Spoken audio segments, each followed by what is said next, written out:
าไปเห็นรู้เกี่ยวกับโปรแกรม SketchUp 2016 ซึ่งไอคอนจะเป็นองค์อ่างหน้าตาเป็นลักษณะนี้เนาะ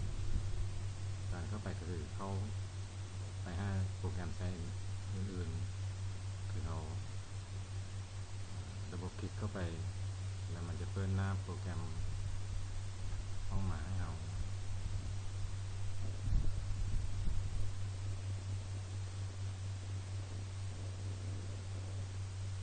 นี่คือหน้าโปรแกรมของ SketchUp ขั้นตอนในการเข้าไปคือเรากดที่ Start Using SketchUp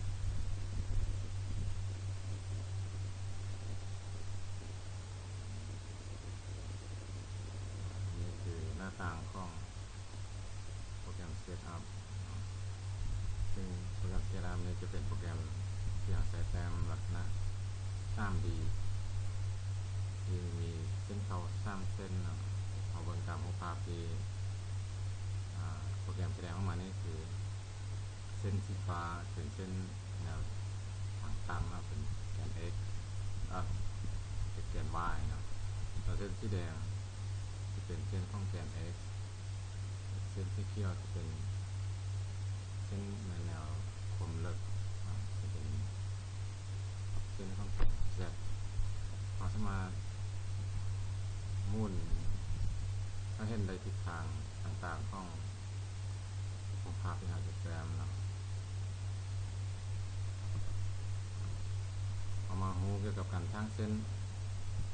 ชื่ออยู่ในโปรแกรมคือในบรรดาคำสั่งต่างๆนี่มันจะเป็นการนำใช้เส้น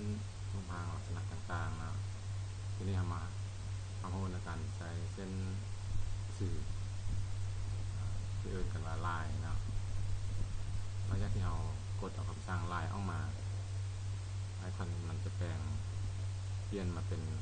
ทางรูปของซ่อแล้วไปกดลงจุดที่เราจะต้องการแต้มเนาะหลังจากกดปึ๊บเราสามารถลากเส้นออกไป25ทิศทางที่เราจะแต้มตัวอย่างว่าเราต้องการจะแต้มขึ้นในทิศทางเส้นตั้งเราก็ลากขึ้นมาในแนวตั้งเนาะมันจะแสดงให้เราเห็นว่าอยู่ในแนวตั้งหรือบ่คือเราสังเกตเบิ่งถ้าว่าบ่อยู่ในแนวตั้งเส้นตัวนี้จะ25ทิศทางบ่ทันได้เนาะงั้นถ้าว่าเราต้องการแต้มขึ้นในทิศทางตั้งเราแล่นขึ้นตามแนวเส้นที่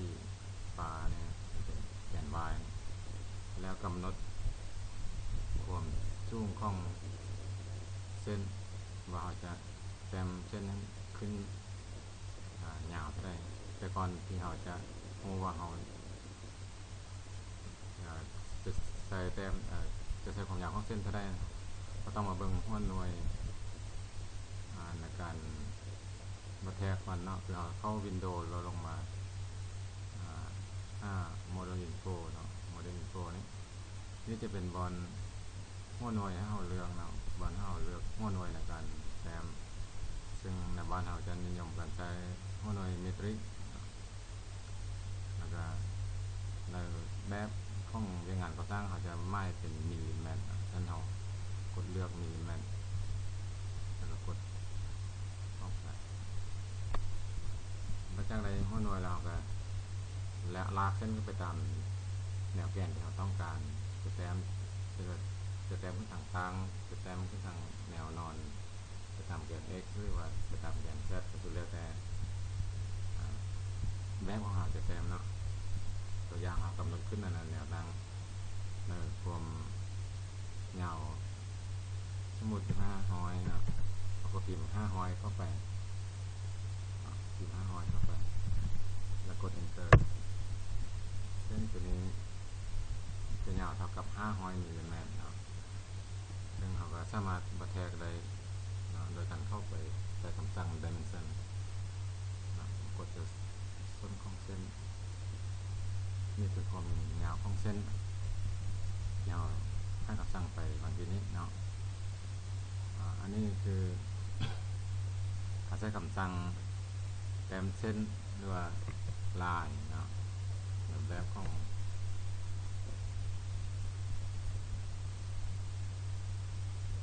get up อันนี้เอามาเห็นรูปเกี่ยวกับการแต้มรูปสี่เหลี่ยมพื้นผ้า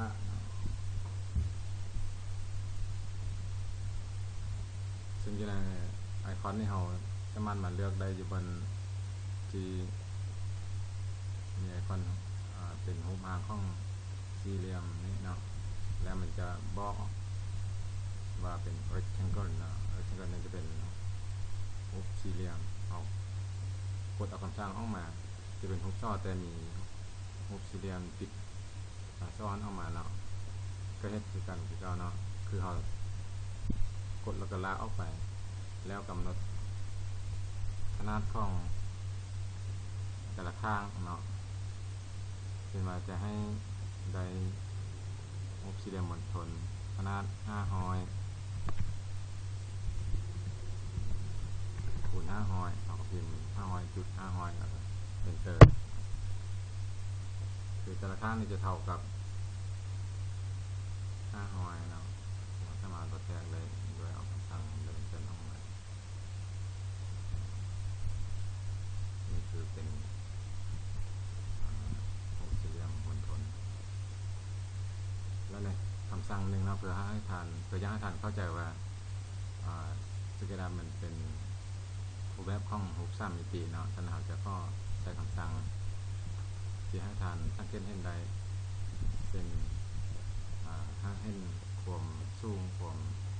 หน้าความกว้างแต่ละข้างเนาะโดยการใช้คำสั่ง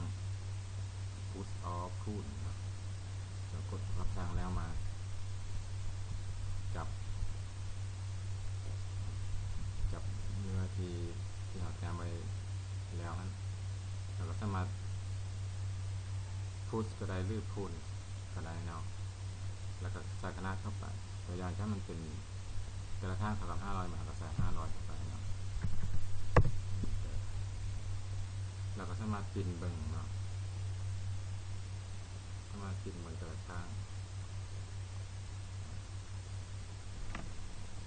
มาปินเบิ่งแต่ละข้างหรือให้ผมแตกต่างว่า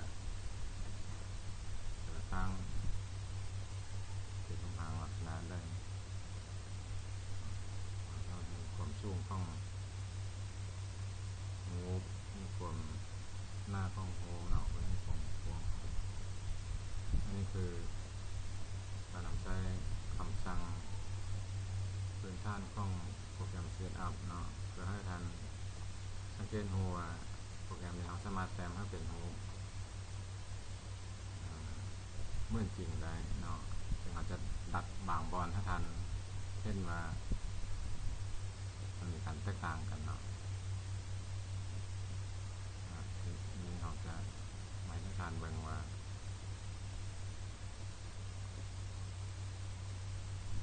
รูปของเราจะมีการเปลี่ยนแปลงแต่ละข้างแบบใด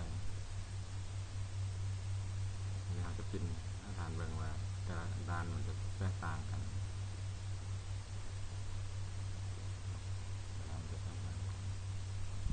สังเกตภาพภาพได้ง่ายๆนะครับเป็นแนวเข้าใจง่ายในการเบิ่งภาพอันนี้คือคำสั่งบางคำสั่งใน